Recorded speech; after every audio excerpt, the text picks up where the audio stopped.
ด้านขวาก็ดีกับขณะนี้พระคุณเจ้าคณะสงฆ์วัดสว่างค้าขายร่ำรวย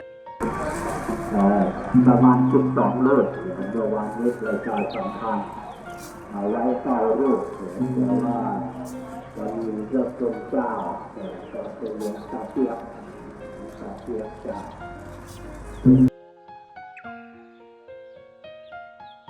ไปเด้อยังไงเด้อ ลุงต้อนรับปีใหม่ครับก็ขอให้ทุกท่านก็เดินทางด้วยพลังที่อยู่ทางบ้านไปด้วยเกี่ยวกันข้ามปีป